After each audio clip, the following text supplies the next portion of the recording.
In this video, we're going to look at how we interpret chemical formulas. So there are two main parts to a chemical formula. There is the element symbol, and then there's the number. The element symbol tells you which elements are a part of that compound. So our element symbols are made up of either one capital letter or a capital letter and a lowercase letter. So one example would be hydrogen. Hydrogen symbol is a capital H. Another example would be sodium.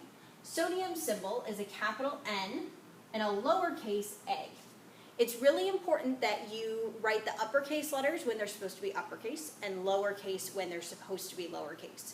Because some things, like N, capital O, is different, so is not the same as capital N, lowercase o. So those aren't the same things. So you need to make sure that you use capital letters when you're supposed to and lowercase letters when you're supposed to. And then we also have numbers, and the numbers are written as subscripts. So if we use hydrogen as our example, so we have our hydrogen, and then there's a subscript after it, so maybe there'd be a 2. So it's smaller, it's down towards the bottom, it's not the same height as our capital letters.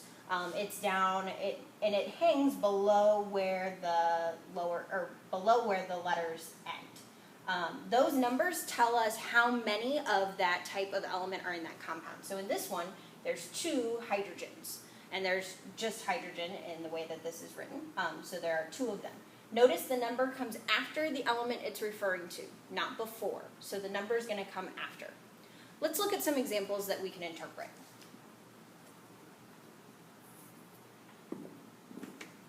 So in our first example, we have NaCl, so sodium chloride, and we see so that we have 1 sodium. We know that because there's no number after it, and we also have 1 chlorine. And we know that there's just 1 because there's no number after it. So you'll have your periodic table, so you don't have to have the symbols and their names memorized, so you can just look them up on the periodic table to figure out what their names are. Our second example is CuCl2, or copper 2 chloride. So we know that we have copper, and we know that we have chlorine. We have 1 copper because there's no number after it. We have 2 chlorines because there's a 2 subscript after our chlorine. So we have 2 chlorines. And then we have H2O, or water. So we know that we have hydrogen and oxygen.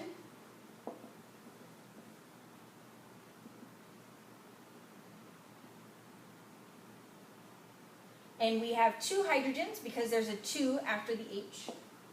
And we have 1 oxygen because there's no subscript after the oxygen. So you notice that we don't have to put a subscript of 1 in our formulas. You just have to write the element symbol if there's just 1 of them. So we can use these same ideas to go the opposite direction. And if we know how many of each type of element are in a compound, we can write its formula. So in our first example, we have 1 magnesium and 2 bromines. So we're going to have magnesium.